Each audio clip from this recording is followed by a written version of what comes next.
Russia says it has not lost its war in Ukraine. Moscow is now focusing on the eastern parts of Ukraine after it invaded its neighbor in February. The West and Ukraine have accused President Vladimir Putin of unprovoked aggression. Russia insists that it wants to demilitarize Ukraine and eradicate what it calls dangerous nationalists supported by NATO military alliance. SABC News' Kylie Kumalo sat down with Russia's press attaché in Johannesburg, Alexandra Araviv, who says that Moscow has not committed war crimes in Ukraine. Let's take a look. In Kramatorsk, they did the same thing. So in Kramatorsk, what basically happened, the city is under Ukraine's control, and civilians were asked to gather at the railway station, and then a missile from Tochka U missile system was launched and attacked this station, causing serious casualties among civilians. But first of all, Tochka U is not used by Russian military, and it's been quite a while since we actually removed it from service. But it's actively used in Ukrainian forces, and the trajectory of the missile clearly pinpoints that it was shot from the Ukrainian side.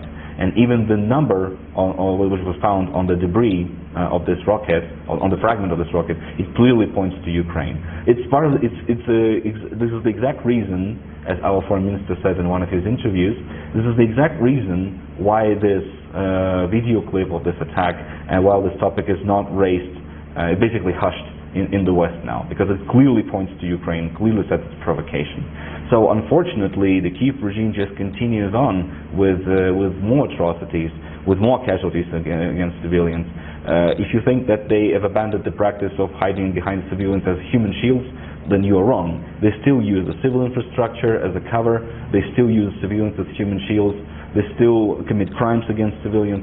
None of this gone. And well, with the acquiescence of the West, the Ukrainian authorities just keep doing this.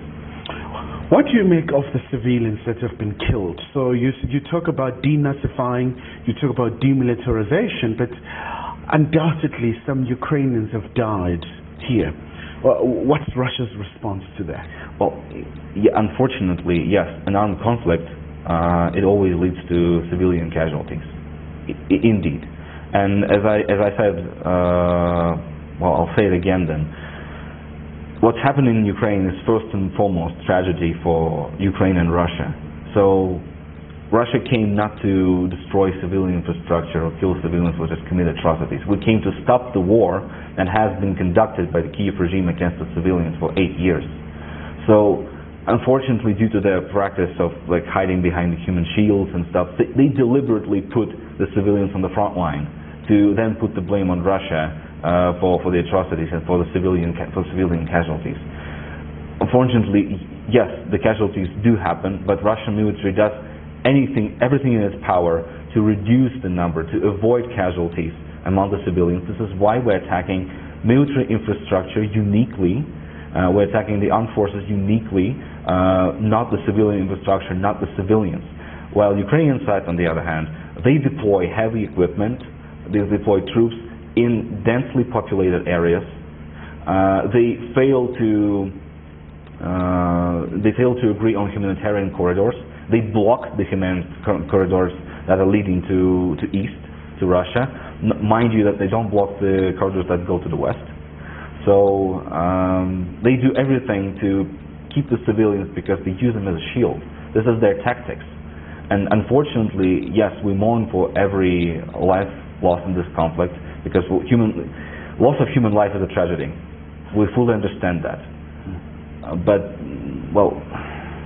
And what do you make of the international response? We have seen, for example, the International Court of Justice, and we have seen the ICC prosecutor Khan going to Ukraine and really just making remarks to the effect that some war crimes might have been committed in this instance.